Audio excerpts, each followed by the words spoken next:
everyone. Welcome to Menopause Strategy Sessions, where we have real conversations with experts who are helping women navigate their midlife. I am Arya, and I will be your host for today. And I'm excited to introduce to you our guest for this episode. She is a menopause consultant. She is also a triple certified menopause coach and the founder of Cheeky Geeky Menopause, which is a brand that aims to support women navigate through their own menopause journey. And she is also the mind and the heart behind Menopause Strategy Session series. So, let us all welcome LaVaughn Fayson. Yay! I am blushing. Thank you so much for that warm welcome.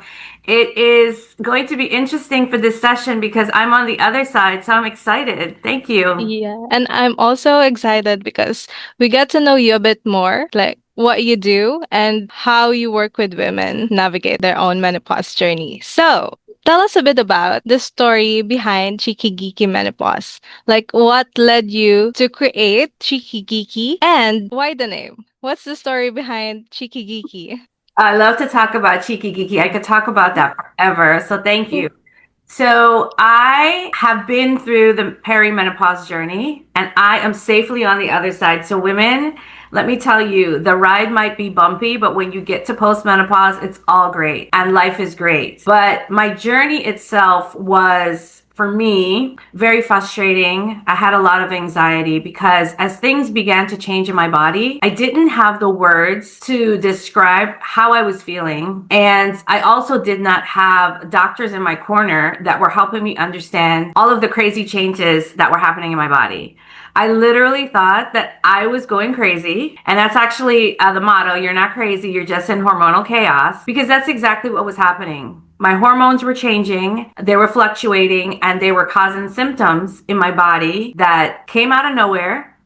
And I just didn't understand what was happening. So I had so many of the symptoms that I think many women can relate to: the brain fog, the weight gain, the rage, the night sweats, the joint pain. All of these things were happening all at once, very, very quickly. Like every day was something new, and I couldn't figure out what was happening with me. And so after I ended my career with the federal government, I said, you know what? I still want to continue working, and I want to work in a space that helps women. And I thought about my journey. And I said, you know what? That's what I want to do. I want to help women understand their menopause journey through education and strategy. And that's how Cheeky Geeky was born. And in terms of the name, Cheeky Geeky, I think, describes me very well. I'm cheeky because I don't take myself too seriously. And I don't think women should either during this phase of life, because if we do, we're going to be crying all the time. But two, geeky because I believe in the science and I study the science, because I really want to understand what's happening in our bodies and help women do exactly that through evidence-based research and science. That's a story that comes from personal experiences, a brand that was built through personal experiences. So I've heard this from you a couple of times already about using your own data. And even just now, you mentioned creating your own strategy. Can you explain it a bit more? Like, why are you pro strategy? What does it mean for women to create their own strategy? Yeah. So every woman is 100% unique and special and beautiful unto her. None of us are created exactly the same. So all of our experiences are going to be different. Our symptoms are going to be different. Our bodies, the medications we're taking, the supplements we have, our pre-existing conditions, our lifestyle, and even our own beliefs. So when women start to think about how they're going to manage this time in their lives, that typically starts around your late 30s and it's going to last for the rest of your life. The question then becomes, how do you see yourself in this journey? And in order for that to be helpful for you, you have to talk about only what is happening to you, not your mom, not your friend, not your cousin, you. So I really strongly advocate for women to start listening to their body, and the data that they're collecting are the symptoms, those whispers that your body is telling you. All of those things are unique to you. That's your data. And when I talk about a strategy, I'm talking about how are you going to navigate this time? How are you going to put the pieces together? What's important to you? How do you want to live your life during this time? That is your personal strategy. Again, unique to you and nobody else. And that's why that's important. Right. And I agree. I 100% agree. I would always hear about you telling other people you don't have to base the things that you have to do to navigate your menopause journey based on what other women are doing because you are different. And what may work for them may not work for you. So that totally makes sense. Owning the process or owning a decision to have a choice on what you want to do to feel better. Yes. And because ladies, we're not cookies, right? So we don't need cookie cutter plans, right? Different in every aspect. So what I do think is important though is that you can take a look at plans that are set up, like eating plans and exercise plans, and you can grab information from that. Take what you need that fits you and works for you. But that doesn't necessarily mean that you can take a look at a plan that was developed for thousands of women and say, that fits me exactly, because it won't. And so that's what I mean about that strategy is unique to you and that data is yours and you have to use that within your strategy. Totally agree. Now, I do have another question for you. How do you work with women? What's your process? And do you only work with women? So my process is that I hope that when women see me, hear me speak, or even read the posts that I write and the information that I put out there, they are inspired and they think like, okay, this is a person that I want to have a conversation with. So it starts with a conversation and we can talk about whatever it is that you like to talk about right now in your respective journey. And I can guide you with the development of what comes next. What is your strategy? And I'm typically going to ask you to be very honest with yourself for at least 1 week and write down exactly how you're feeling, your symptoms, your triggers. What are you doing that's causing your symptoms to get better or worse? And then think about your lifestyle. What else are you doing in your life that is impacting the way you feel? And that becomes your baseline. And from there, we can start to prioritize the things that matter to you in your journey, the things that are bothering you the most, and the things that you want to change. And that becomes how you prioritize the things that you want to start working on. Because ladies, we can't work on all the things all at the same time. It's going to drive us nuts. We don't have the time for that. So we have to pick the things that are causing the most angst, probably, or frustration, and we start there. And then we can start having conversations about how you can make changes, how you can have conversations with your doctor, things that you may need to have tested, and then that becomes the basis of your strategy. So I can do that in one-on-one sessions. I also have a really nice guided journal, which I'm very proud of. It is 73 pages and it gives you education plus guided prompts to help you write your strategy. And that is also available. And I don't only work just with individual women. I can work with organizations. So I can have conversations and workshops with healthcare and your workplace. And then finally, I also do a deep dive into the healthcare space. I have developed a framework that bridges the gap between the woman before she gets into the doctor's office. So getting her set up with the right words, with her strategy in place, with the education under her belt to have a meaningful conversation during that short appointment when she meets with her doctor. That's great. Now we know how your process is. So to the women out there who's listening, you kind of have an idea on how you're going to approach this coaching or like a conversation that you'll have once you talk with LaVaughn. I mean, you always ask this to your previous guests, their message to the women out there. A message to all the women out there that is navigating or starting their menopause journey. Oh, I have several, but I do have to say, again, I'll go back to my motto. You are not crazy. You're just in hormonal chaos. And I don't want women to ever feel that what they are experiencing is them being crazy, because you're not. Your body is speaking to you in all of the ways that are showing up as those symptoms. And your symptoms are just a way of your body telling you, I need help in a certain area. That's all it means. But for you women, when your body shows up and has those conversations with you and those symptoms, you've got to write it down. You've got to listen to your body, and you've got to put the pieces together, because you are the only one in your body 24/7. So you're the only one that understands what's happening and can relay that to the right people. Hopefully your healthcare practitioner, because then they can help you. And so the other part of that too is taking a look at your triggers. So if you're saying, I can't sleep for days and days on end, but you're having caffeine at 6 p.m., or you're watching TV, or you're on your phone until 10 p.m., and that blue light is hitting your face and telling you I'm still awake. Those are the things that I call triggers that you can potentially change, and maybe you might get a good night's sleep. So it's those things that we have to be really cognizant about in this journey, because again, our bodies were created for us to be beautiful, thriving women. And when our bodies start to talk to us, we need to listen and pay attention. And that is the only way we're going to start feeling better in our own skin. You're right. I think it also stems out, the problem of reaching out, taking care of one's body, stems out from feeling dismissed. Most of the time, women in the community or in the family are very busy with taking care of other people, like their family, their friends. And when at the time that it's them who feel something different on their body, they kind of like feel, I will be fine. They dismiss it themselves. So what do you think should they do when the time that they're feeling they're not at their best, but they don't want to ask for help and they're still confused? What do you think should they do?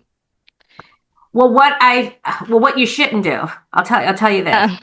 You should not sit and suffer in silence. And I know that might be hard to think about, because you're right. You're busy. You're running around. You might still have younger children in the house that you're taking care of. You might even have your parents that are living with you that you're taking care of. So you are busy. But ladies, I will tell you this. Give yourself at least 10 minutes a day. And I don't care how you do it. If you have to lock yourself in the bathroom and pretend that your bath is 10 minutes longer, do that. And listen to your body. Just sit down and just listen to what your body is telling you, how you are feeling, and make a note of that. And that becomes the basis for you really tracking those symptoms, because your body is, again, talking to you. And you have to write it down if you're not going to remember. I know brain fog is a thing. I had brain fog too. And listen, ladies, it's okay. If you need to write it down on note cards and have the note cards in your pocket or your purse, it's okay. But you really need to sit down in silence with yourself and think about what your body is telling you, because that's important. So that would be my challenge to you. Give yourself 10 minutes. 10 minutes where you listen and you do not ignore the signals that are coming. Because if you don't, and over time they build up, by the time you catch it, it might be too late. And we don't want that.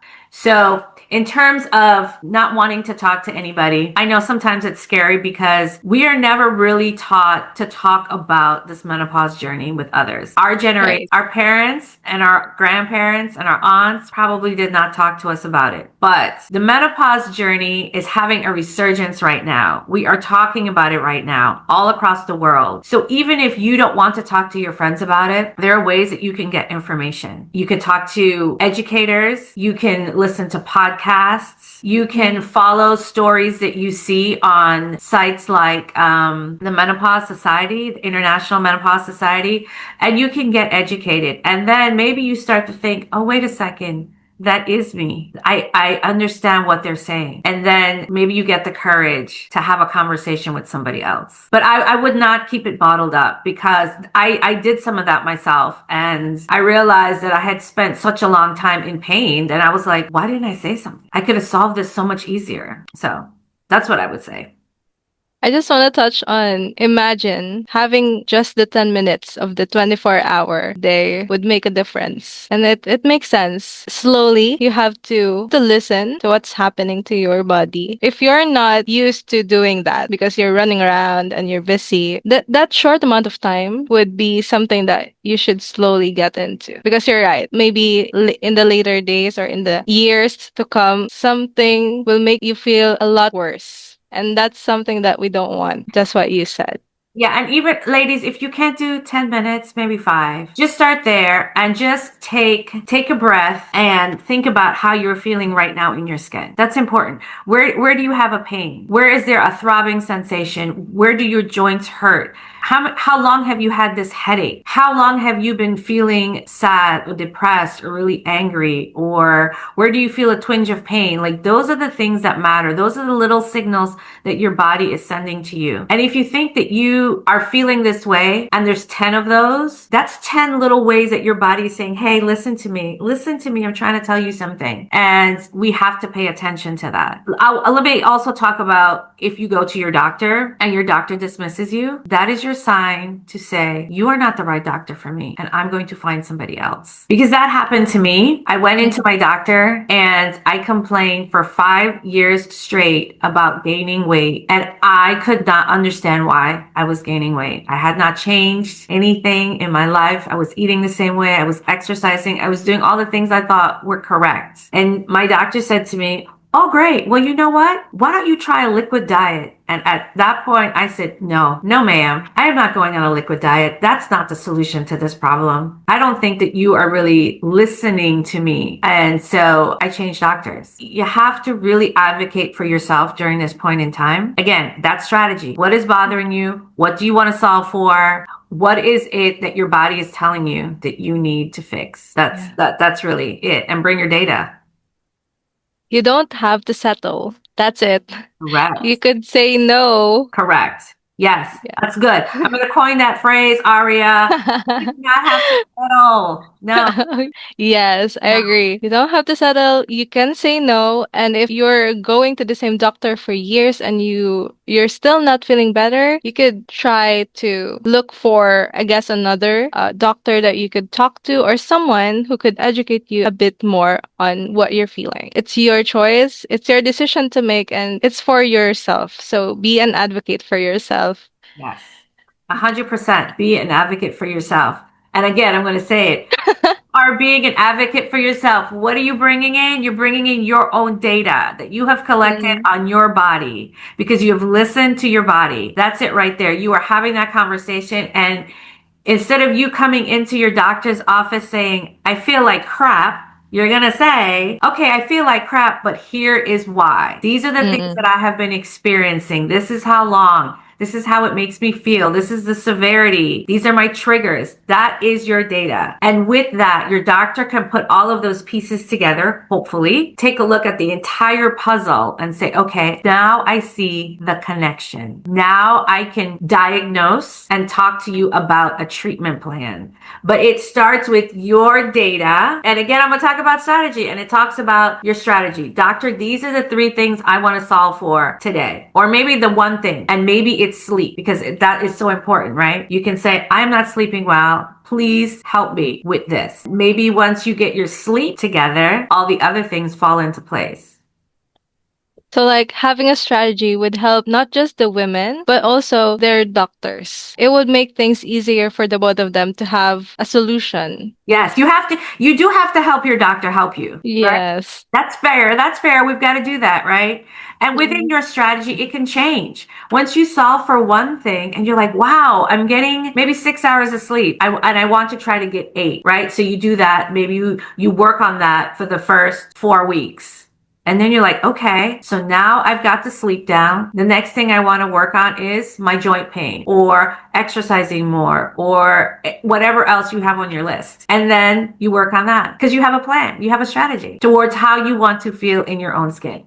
So there's no one-stop solution for like, I want to feel better. I want this because this worked for someone else. It's not something like that. It's something that you know about yourself and you have to try things for yourself. Yes, you do. There is no magic pill. There is no magic pill, ladies. We are now in the phase of our life where we've got to put in a little bit of the work to feel better. It's really on us to make those changes because I don't want women to think that, okay, there is one medicine out there, and if I take that, I'm going to 100% feel better across all of my symptoms. If that magic pill exists anywhere, please let me know. I would like to have some, but it's not going to exist. We have to work on this. And it's going to take time. You're not going to feel better tomorrow with whatever it is. Again, if we find that, I'd like to know where it is, but it's going to take time. But be patient with yourself because it's worth it. Definitely worth it.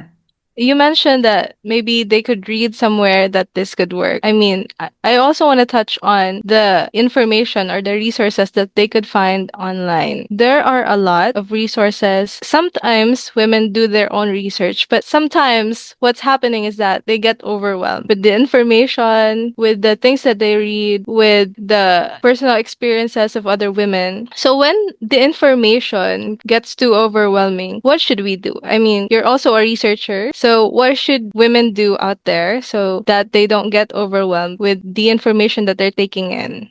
I get overwhelmed too. I do, because there is Mm. a lot. But I focus in on evidence-based information. That's the key. And ladies, I will say this. I know this is really hard, but when you are having that spiral, do not go down the Google rabbit hole forever and ever and ever and ever. Because what we are finding is women are expressing how they feel, and we love that. Right? But what I write about in my experience or my complaints are mine. And so I don't want us to think that as we read commentary on what women have said, that we can be like, oh, that's me. Because she's probably not telling the entire story. And I hope she's not putting her entire story out there on the internet for us to read, right? So I see that a lot with conversations around HRT, hormone replacement therapy. Some women love it. Some people hate it. Some people are in the middle, and you're trying to find out, is HRT right for me? Well, HRT is only going to be right for you based on what? Your data. Right? So again, I would caution women to take a look at information that is research-based, evidence-based. And in interpreting that, you probably need your doctor to figure out how is it going to work with you. Because they've also read the research, hopefully, and they understand. And they understand those factors behind the research that are going to be beneficial for you. Again, based on what? Your data. Your data. Your personal data. And again, I would caution about this notion that if you purchase this supplement, you're going to feel better tomorrow. No, no. Or if you do this specific workout that I have designed for all women over 40, you are going to lose weight. No.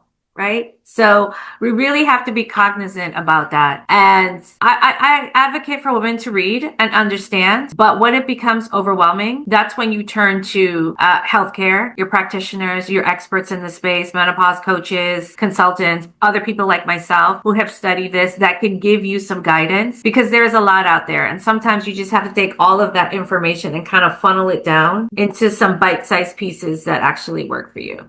Right. So like it's good if we have a community online that you could read other people's experiences, but be selective of the information that you're going to take in. So you also mentioned trying to seek out help for our menopause professionals out there, to talk to them so that they could funnel down the information that they could get. So how could women reach you if they want to talk to you, they want to have a conversation with you? So I'm on social media, not all of them, but I am out there. I am very active in LinkedIn. I post a lot about research and tips and kind of like what's happening in the world around menopause. I have this YouTube channel and our menopause strategy sessions. So there's information out there, and my whole purpose in posting information is to give you a view into the world of this crazy menopause journey, right? I'm giving it to you as food for thought so that when you read it, you can think, okay, this is how this may apply to me. And the tips and the tricks are things that don't cost a lot of money, if anything at all, that you can try at home first to alleviate some of your symptoms before you seek out purchasing a supplement or a new medication or a device or a wearable or any of those things out there that they're selling to women these days for menopause help. And so that's where you can start getting information and making your own decision about what you want to do next. Because again, that's the key, right? It is your decision to make, whichever route you take, whether you want to solve your problems with medications, if you want to go a holistic route, out. If you want to do a total lifestyle and diet change, it's all up to you 100% which way you want to go because it's based on your data and your strategy. Yes. So we're going to have more of LaVaughn's details on our description. So if you want to check it out, you could. And don't be afraid to talk to people who may understand you because you should own your own strategy. And you could do that when you have your own data. Then decide which way you want to go. I want to say thank you, LaVaughn, for our episode for today. And I hope that the women out there could finally understand the importance of having their own strategy. So thank you. And for the women out there, watch out for more of our episodes or videos because maybe there is a strategy that may fit you or may wanna make you think that this could work for me. So it depends. And see you again next time. Bye. Thank you, Aria. Thank you.